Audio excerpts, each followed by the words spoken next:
Hello, very good evening. बहुत बहुत स्वागत है आपका फाउंडेशन बैच में। अभी हमारा ये जो बैच है, अगर प्री के हिसाब से देखें तो अख्ताम हो चुका है इसका, क्योंकि हमने प्री वाले जितने भी टॉपिक्स है अल्फ़ाबेटिकल सीरीज से लेके सिलॉक्स तक सारे कंप्लीट कर चुके हैं। अब अपने को पढ़ना पड़ेगा सिटिंग अरेंजमेंट एंड पजल। लेकिन कुछ बच्चों के रिक्वेस्ट के बेसिस पे मुझे दूसरा टॉपिक शुरू करना पड़ा, और वो टॉपिक है आपका इनपुट आउटपुट। इम्पॉर्टेंट टॉपिक है, नो डाउट। मेंस में 2 से 3 नंबर का क्वेश्चन रहता है, प्री में कभी आया करता था, अब प्री में नहीं पूछा जाता है, लेकिन इम्पॉर्टेंट है क्योंकि IBPS या SPI ऐसा थोड़ा कहती है कि अगर एक बार या 1 साल 2 साल नहीं पूछा तो नहीं पूछा जाएगा, ऐसा कुछ नहीं है। तो शुरू करते हैं टॉपिक, जिसको हम कई सारे जगह पर इनपुट आउटपुट भी बोलते हैं, और कई सारे जगह पर आप इसको क्या बोलते हो आप इसको मशीन इनपुट भी बोलते हो। कई सारे जगह डायरेक्टली इनपुट आउटपुट, और कई सारे जगह मशीन इनपुट अपन इसको बोलते हैं। अच्छा, ये है क्या? अगर आप ध्यान से समझो तो आपको पता चलेगा कि जैसा कंप्यूटर वाले में इनपुट आउटपुट होता है, मतलब हम कीबोर्ड के थ्रू, टच स्क्रीन के थ्रू कुछ चीज़ें मेंशन कर देते हैं, कंप्यूटर में देते हैं, प्रोसेसिंग होके वो हमें डिफरेंट फॉर्मेट में मिल जाता है, उसको आउटपुट बोलते हैं। एक्चुअल में रीजनिंग के इस टॉपिक की भी बात करें तो समहाउ कनेक्टेड ही है। ये क्या होगा, एक इनपुट गिवन होगा, उससे रिलेटेड कुछ स्टेप्स गिवन होंगे, और उस स्टेप्स पे बेस्ड आपके कुछ क्वेश्चंस नीचे गिवन होंगे, लेकिन उस क्वेश्चन से पहले एक और नया इनपुट होगा, और आपको क्या करना पड़ेगा, जो गिवन एग्जांपल है जहाँ पर इनपुट और स्टेप्स गिवन है, उसके बेसिस पे पहले आपको इनपुट को अरेंज करना पड़ेगा, एंड देन फाइनली आपका आंसर आएगा।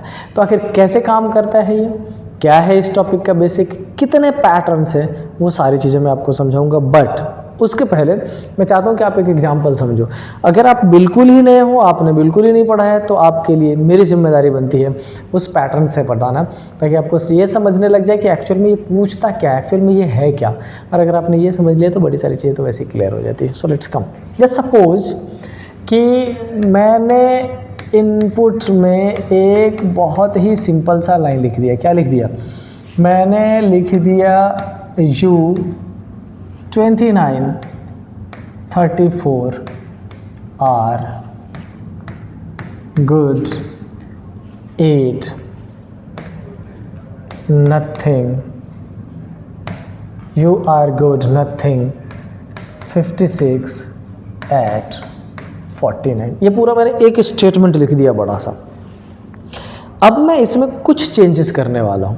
इनफैक्ट मैं 2 सेंटेंस लिखूंगा, और उस 2 सेंटेंस पे ही क्या क्या चेंजेस आ सकते हैं, कितने चेंजेस आ सकते हैं, वो सारी चीज़ें मैं आपको बताने वाला हूँ। ध्यान से देखना, अगले 5 मिनट अगर आपने पूरी तरह से मेरे को दे दिया, इस वीडियो को दे दिया, तो आपका ये टॉपिक बेसिक्स के हिसाब से चेक करें तो हमेशा के लिए क्लियर हो जाएगा, राइट। तो समझिए, सपोज कर लो कि मैंने एक नंबर लिखा, और इस वाले पर्टिकुलर पोजीशन पे जो स्टेप 1 है, क्या है, स्टेप 1 है, स्टेप 1 में मैंने लिख दिया 56, और इस पर्टिकुलर पोजीशन पे इस साइड में मैंने लिख दिया U, एंड जो रिमेनिंग जितने भी है लाइक 29 34 R, फिर क्या है गुड, फिर क्या है 8, फिर क्या है नथिंग, देन क्या है एट, एंड देन क्या है 49, वो अरेंज कर दिया। अब इसी एक लाइन में जितनी चीज़ें पूछी जा सकती है इनपुट आउटपुट में, मैं सारा आपको एक्सप्लेन कर रहा हूँ। एक बार ध्यान से देखो, समझो। अगर स्टेटमेंट की बात करें तो सबसे लेफ्ट में क्या था, U। अगर स्टेटमेंट की बात करें तो सबसे राइट में क्या था, 49। लेकिन जब आप स्टेप 1 में आए तो आपने देखा कि भाई सबसे लेफ्ट में तो 56 पुट कर दिया गया है, U को एलिमिनेट कर दिया गया। और अगर अपन सबसे राइट में देखें तो आप देखोगे कि राइट में U आ गया है, जो 49 है वो खिसक गया है। तो आखिर क्या चेंजेज हुआ, तो समझिए। इस पर्टिकुलर कॉन्फ़िगरेशन में अगर चेंज की बात करें तो आपको एक चेंज दिखा किस साइड से, राइट साइड से मैंने किया, और एक चेंज आपको दिखा किस साइड से, लेफ्ट साइड से। मतलब मैंने दोनों ही एंड से चेंज कर दिया। क्या सारे क्वेश्चन में ऐसा आएगा? बिल्कुल जरूरी नहीं। पॉसिबल है कुछ क्वेश्चन आपको ऐसा मिल जाए बेसिक्स जिसमें सिर्फ एक राइट साइड लेफ्ट साइड से चेंज कर दिया जाए, जिसमें सिर्फ राइट साइड से चेंज कर दिया जाए। कंपलसरी नहीं है कि लेफ्ट और राइट दोनों साइड से चेंज होने ही होने, तो आपको ये समझना पड़ेगा। अब ये मैंने चेंजेस किस पैटर्न पे किया ये समझो। अच्छा, आपके पास जितने लेटर्स हैं, वर्ड्स हैं, उसमें इसकी शुरुआत वाई से हुई, इसकी ए से, इसकी जी से, इसकी नथिंग और इसकी ए से। अच्छा, इन सबको अगर मैं बोलूं कि आप मुझे ये बताओ कि अगर आप डिक्शनरी के पैटर्न पे देखोगे, डिक्शनरी के हिसाब से देखोगे, तो कौन सा ऐसा वर्ड है जो सबसे बड़ा है? तो आप देखोगे कि भाई यू की शुरुआत वाई से हो रही है, और अगर अल्फ़ाबेटिकल पैटर्न पे देखें तो यू जो वर्ड है वो सबसे बड़ा है। तो क्या यही पैटर्न है जिस वजह से यू को वहाँ से हटा के यहाँ पुट कर दिया गया है? पॉसिबल है। अच्छा, नंबर्स में देख लेते हैं। अगर नंबर्स में देखो तो आपके पास जितने भी नंबर है, नंबर में कौन कौन सा है? 29, 34, 8, 56, 49, ये जितने नंबर है इसमें सबसे बड़ा नंबर कौन सा है? 56। क्या यही पैटर्न है कि यहाँ रख दिया? तो आंसर है यस। तो अभी फ़िलहाल क्या किया गया है? अभी फ़िलहाल नंबर्स और लेटर्स दोनों में चेंजेज कौन से ऑर्डर में किया गया? डिसेंडिंग ऑर्डर में। क्या हर बार डिसेंडिंग ऑर्डर में किया जाएगा? आंसर है नहीं। कभी डिसेंडिंग ऑर्डर में भी हो सकता है और कभी असेंडिंग ऑर्डर में भी, मतलब कभी इंक्रीजिंग ऑर्डर में और कभी डिक्रीजिंग ऑर्डर में भी पॉसिबल था। जैसे अगर डिक्रीजिंग ऑर्डर में चेंज किया जाता तो यहाँ पर सबसे छोटा नंबर कौन सा है? 8। मैं यहाँ पर किसको सेटल्ड कर देता? 8 को। अगर अल्फ़ाबेट में चेकआउट करते तो ए से शुरू होने वाला 2 है, एक एट है और एक ए आर ई है, दोनों में ए कैंसिल कर लेते, आर और टी आ जाता, आर वाला छोटा होता, उससे शुरुआत कर लेते। इसका मतलब जो डिसेंडिंग ऑर्डर में हमने इस क्वेश्चन में चेंज किया है वो 2 पैटर्न से पॉसिबल था। हम उसको असेंडिंग भी कर सकते थे, हम उसको डिसेंडिंग भी। तो समझो, एक क्लियर कॉन्सेप्ट समझो कि इस पर्टिकुलर पैटर्न में हमने जो चेंजेस किए, हमने लेफ्ट साइड से नंबर्स चेंज किया और राइट साइड से वर्ड्स चेंज किया। नंबर्स भी हमने डिसेंडिंग ऑर्डर में चेंज किया या डिसेंडिंग ऑर्डर में चेंज करेंगे, और लेटर्स भी हम डिसेंडिंग ऑर्डर में, क्योंकि मैंने सबसे बड़ा लेटर ले रखा है। क्लियर हुआ? दोनों एंड से चेंज पॉसिबल है, राइट लेफ्ट से असेंडिंग भी पॉसिबल है और डिसेंडिंग भी पॉसिबल है। अब थोड़ा आगे चलो। आगे मैं आपको क्या बताना चाहता हूँ, ध्यान से देखना, वो आपका नेक्स्ट स्टेप में पता चलेगा। अच्छा, इस 56 की बात करें तो 56 के बाद एक नंबर है 49। 49 हो गया। इस 56 के इस साइड मैंने 49 सेटल कर दिया। यहाँ पर जो सबसे बड़ा वर्ड मैंने लिखा था कौन था? यू। अच्छा, यू के बाद अगर देखो तो क्या नथिंग है? यस, हमने यहाँ पर किसको सेटल डाउन कर दिया? नथिंग को। यू और नथिंग के बाद तो अब जो बचे हुए हैं 49, 56 के बाद यहाँ पर 29, फिर कौन सा? 34, फिर कौन सा? आर, फिर कौन सा? गुड, फिर कौन सा? 8, फिर कौन सा? 8 एंड 49 तो ऑलरेडी सेटल डाउन हो चुका है। अब जो मैं समझाना चाह रहा हूँ उसको ध्यान से देखिए। अब ये क्लियर तो एवरीथिंग क्लियर, एवरीथिंग क्लियर। क्या मैंने जो पहला चेंज किया था, मैंने जो फर्स्ट चेंज किया था, वो मैंने लेफ्ट हैंड से नंबर्स और राइट हैंड से लेटर को चेंज किया। अब जो दूसरा चेंज किया, ये जो 56 था, इस 56 के लेफ्ट में कर दिया, और ये जो हमारा यू था, इस यू के राइट में कर दिया। इसका मतलब लेफ्ट से लेफ्ट की तरफ मूवमेंट हमने किया और राइट से राइट की तरफ। क्या दूसरा पॉसिबल था? 100% पॉसिबल था। कैसा हो सकता था? इस 56 से इस तरफ लिख देता 49 और यहाँ यू से इस तरफ लिख देता नथिंग। क्या दोनों पॉसिबिलिटी? 100% दोनों पॉसिबिलिटी था, लेफ्ट से लेफ्ट भी और राइट से राइट साइड की तरफ। तो फाइनल कंक्लूजन क्या निकला? फाइनल कंक्लूजन ये निकला कि इस पर्टिकुलर टॉपिक में जो चेंजेज होंगे, क्या होंगे? जो चेंजेज होंगे वो आपके दोनों ही साइड से हो सकते हैं। किससे? लेफ्ट साइड से और एंड किससे? राइट साइड से। अच्छा, लेफ्ट से लेफ्ट भी जा सकते हैं और लेफ्ट से राइट भी जा सकते हैं। उसी तरीके से राइट से अपन देखें तो लेफ्ट भी जा सकते हैं और राइट भी। दोनों कॉन्फ़िगरेशन क्लियर? यस। अच्छा, चेंजेज आपका असेंडिंग ऑर्डर में भी हो सकता है और चेंजेज आपका डिसेंडिंग ऑर्डर में भी हो सकता है। Is it clear? मतलब अल्फ़ाबेट वर्ड्स की भी अरेंजमेंट पॉसिबल है लेफ्ट टू राइट और नंबर्स की भी अरेंजमेंट है पॉसिबल लेफ्ट टू राइट। ये था बेसिक कॉन्फ़िगरेशन जो आपका समझना ज़रूरी था इस चैप्टर में आगे बढ़ने के लिए। अब बात रही कि क्या एक ही पैटर्न है अल्फ़ाबेटिकल सीरीज में? तो बच्चों मैं बोलूँगा नहीं। जब से इस इनपुट आउटपुट टॉपिक को प्री से मेंस की तरफ शिफ्ट किया गया है, एन नंबर ऑफ चेंजेज आ गए हैं, बहुत सारे चेंजेस। क्या क्या? लेट्स, पहला तो जो मैंने आपको बताया, कौन सा? नॉर्मल वाला जो हमने अभी पढ़ लिया।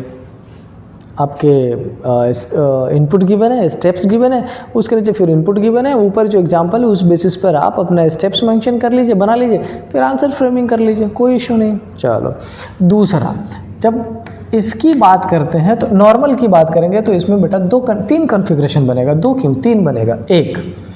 एक जिसमें किसका यूज़ किया जाएगा? वर्ड्स का। एक जिसमें किसका यूज़ किया जाएगा? नंबर्स का। और एक जिसमें अल्फ़ाबेट प्लस नंबर्स दोनों, जो एग्जाम्पल हमने अभी लिख लिया। क्लियर हुआ? ये तीनों पैटर्न पॉसिबल है। अब आगे क्या? तो आगे जब हम बात करेंगे किसकी? इस नंबर्स की। नंबर्स में कितने सारे पैटर्न हैं? बहुत सारे पैटर्न हैं चेंजेस के, लेकिन मैं डायरेक्टली आपको लेकर चलूँगा एक न्यू पैटर्न जो रैंडमली पूछा गया है लास्ट के 3 to 4 ईयर्स में, उस पर। उसके पहले ये समझ लो, वर्ड्स में क्या? वर्ड्स में और भी चेंजेस हो सकता है? बिल्कुल हो सकता है। जब अपन मेंस के पैटर्न पे जाते हैं तो जैसे मैंने अभी क्या कर दिया, अभी मैंने किया कि भाई जो चेंज किए गए वो पहले लेटर से, फर्स्ट लेटर से, जो यू था फर्स्ट लेटर से जो सबसे बड़ा था वो कर दिया। क्या कभी ऐसा भी पॉसिबल है कि लास्ट लेटर से जो बड़ा छोटा उससे चेंजेस कर दिया? यस, बिल्कुल पॉसिबल है। हो सकता है कि वाई और यू में जो यू था वो लास्ट लेटर था, उससे कंसीडर कर लेता कौन सा वर्ड छोटा कौन सा बड़ा है, उस बेसिस पे असेंडिंग डिसेंडिंग ऑर्डर अरेंज कर देता। क्या और पैटर्न है? यस, पॉसिबल है। किसी वर्ड में कितने लेटर्स हैं? Numbers of letters. Numbers of letter के हिसाब से भी कोई वर्ड बड़ा और छोटा कंसीडर करके उसको भी अरेंज कर दिया जाता है। इसका मतलब आपको बहुत ही अच्छी कंडीशन से चेकआउट करना पड़ेगा कि क्या फर्स्ट लेटर से कंसीडर किया गया, क्या लास्ट लेटर से कंसीडर किया गया, क्या नंबर ऑफ लेटर से कंसीडर किया गया, क्या इसके अलावा भी डिफरेंट पैटर्न है? Of course it is there, right. तो आई होप थोड़ी थोड़ी चीज़ें क्लियर हो रही होंगी। क्वेश्चन सॉल्व करेंगे जल्दी हो जाएगा। आते हैं नंबर्स वाले पे। अच्छा, नंबर्स में मैं जिस पैटर्न को आपको बताना चाह रहा हूँ वो बताना बहुत ज़रूरी है। न्यू पैटर्न है, इसके लिए प्रॉपर अपन एक क्लासेस लेंगे अच्छी वाली। आज बेसिक में समझाता हूँ कैसा रहेगा। सपोज कर लीजिए ये 1 2 3 4 5 6, ये 6 नंबर्स होंगे। किसमें? स्टेप सॉरी इनपुट में। इनपुट में कितने नंबर्स होंगे आपके? 6 नंबर्स होंगे। अच्छा, उसके बाद क्या होगा? तो ये 6 नंबर जब स्टेप 1 में आएंगे बेटे तो कितने में कन्वर्ट हो जाएगा? ओनली 3 में। ये अगर स्टेप्स की बात करें और स्टेप 1 में आएगा तो कितने में कन्वर्ट हो जाएगा? 3 में। अच्छा, अगर किसकी बात कर लूँ मैं? स्टेप 2 की, इसका कन्वर्जन 3 का किस में हो जाएगा? ओनली 2 में। अच्छा, अगर मैं स्टेप 3 की बात करूँ, ज़्यादातर केसेस में स्टेप 3 की अभी भी 2 चलेगा। और लास्ट स्टेप की बात करूँ किसकी? स्टेप 4 की, तो ये कन्फिग्रेशन आ जाता है। मतलब यहाँ पर कुछ भी नंबर्स गिवन होगा, उसका addition, subtraction, multiplication, division, whatever you have to do you can do, जो यहाँ पर गिवन होगा उस पैटर्न के बेसिस पे यहाँ पर लाया जाएगा। फिर से सेम कंडीशन, एडिशन, सब्ट्रैक्शन। कैसा होता है क्वेश्चन? मतलब सिंपल सी बात है कि जब न्यू पैटर्न कोडिंग में, न्यू पैटर्न इनपुट आउटपुट में प्रोबेबली सेकंड क्लास में आपको पढ़ाऊंगा तो क्वेश्चन के साथ पढ़ाऊंगा तो ज़्यादा क्लैरिटी आएगी। अभी तो ये इंट्रो पार्ट है, मैं आपको ये बता रहा हूँ कि क्या क्या पूछा जा सकता है। तो ये आपका एक पैटर्न हो जाएगा, उस बेसिस पर चेंजेस ज़रूरत है। क्या इसके अलावा भी पैटर्न है? यस, रिसेंट पास्ट में एक नया पैटर्न देखा गया है जिसमें इनपुट आउटपुट में जो चेंजेस किए गए वर्ड्स में, जो चेंजेस किए गए नंबर्स में, बेस्ड ऑन कोडिंग डिकोडिंग कुछ कोड किया गया, वर्ड्स को कोड के थ्रू बदल दिया गया एंड देन फर्दर बढ़ाया गया उसको। नया पैटर्न बहुत शानदार है, करेक्ट है। ओवरऑल आई मीन आप यूँ समझ लो कि एट द एंड मैं आपसे ये बताना चाहता हूँ कि ये इनपुट आउटपुट जो टॉपिक है बहुत शानदार है, बहुत इजी है। कई बार थोड़ा टाइम कंज्यूमिंग ज़रूर हो जाता है, लेकिन अगर आपने बेसिक्स क्लियर कर लिया, चीज़ों को सही समझ लिया तो बहुत मुश्किल नहीं है। कल की क्लास में मैं पहले इस बेसिक पैटर्न पे आपको 3-4 क्वेश्चन सॉल्व कराऊंगा एंड देन अपन एडवांस वाला जो पैटर्न है उसकी तरफ मूव ऑन करेंगे, समझेंगे, क्वेश्चन सॉल्व करेंगे प्री से लेके एडवांस तक का, ठीक है। अब बस लास्ट ये कि अगर वीडियो समझ आ रही हो, कंटेंट अच्छा लग रहा हो, थोड़ा सा आपके तरफ से मेरे लिए मोटिवेशन की रिक्वायरमेंट है। कभी मैं देता हूँ, कभी आप दिया करो। कैसे दोगे? कमेंट के थ्रू, लाइक्स के थ्रू, शेयर के थ्रू, और सबसे इम्पोर्टेंट सब्सक्राइब करके, राइट। मैं उम्मीद लगाए बैठा हूँ सब्सक्राइब अब जरूर करोगे चैनल को। बढ़ते रहें, पढ़ते रहें, एंजॉय करते रहें। मिलते हैं नेक्स्ट क्लास में। Till then stay happy. जय हिंद।